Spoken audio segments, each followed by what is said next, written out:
Hello বন্ধুরা, আমি চন্দনা। আমার চ্যানেলে তোমাকে স্বাগত জানাই। তোমরা সবাই কেমন আছো? আশা করছি সবাই ভালো আছো। তো এবছর দেখো জয়দেব মেলা চলে এসেছি, একদম দাঁড়িয়ে আছি গেটের সামনে। এরপর ভিতরে গেলে মেলা শুরু হবে, সব তোমাদেরকে দেখাবো কেন জয়দেব মেলাকে পূর্ণভূমি গঙ্গাসাগর জয়দেব মেলা বলা হয়। এর পেছনে আছে একটা গল্প, সেটা আমরা জানবো, পুরো জয়দেব মেলা ঘুরে দেখবো। চলো ভিডিওটা স্কিপ না করে সবাই দেখতে থাকো।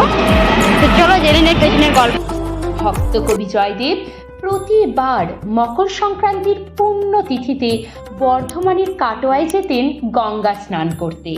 মকর সংক্রান্তি হলো মুক্তিযোগ বা মোক্ষ লাভের যোগ, তাই লক্ষ লক্ষ মানুষ গঙ্গাসাগরে যান মুক্তি পেতে। কবি জয়দেব পায়ে হেঁটে যেতেন গঙ্গাসাগরে।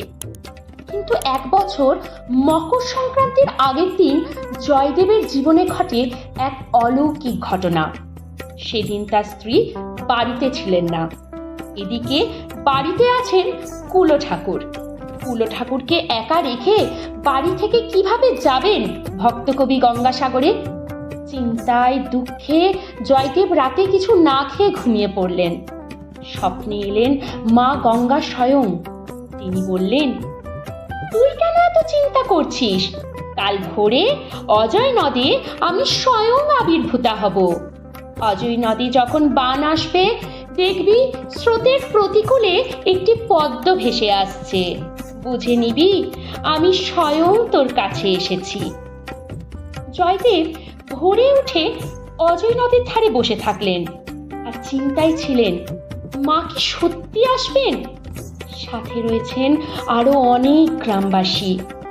আর হঠাৎই অজয় নদী যখন বান এলো, একটি পদ্ম স্রোতের প্রতিকূলে ভেসে উঠল। তাই দেখে কবি জয়দেব মুহূর্তের মধ্যে ঝাঁপিয়ে পড়লেন অজয় নদে। তাই দেখে গ্রামবাসীরাও ঝাঁপ দিলেন অজয় নদে। আর সেই থেকেই বিশ্বাস যে প্রতি বছর মকর সংক্রান্তিতে মা গঙ্গা স্বয়ং আসেন অজয় নদে। ভক্তের সারা কি মা কখনো ফিরিয়ে দিতে পারেন? ভক্তের ভক্তি যে মাকে বারবার টেনে আনেন। তোমরা তো গল্পটা শুনলে, তোমাদের কি জানা ছিল এই গল্প? যদিও এটাকে গল্প বলবো না, এটাই সত্যি কথা। তো বন্ধুরা দেখতে পাচ্ছ আমার পেছনে অজয় নদ, যে নদকে ঘিরে এত বড় জয়দেব কেন্দ্রী মেলা। তোমরা একটু নদটা দেখে নাও।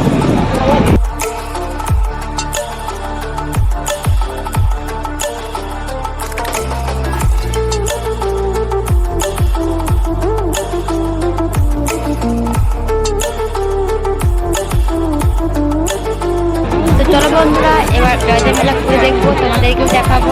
চলো।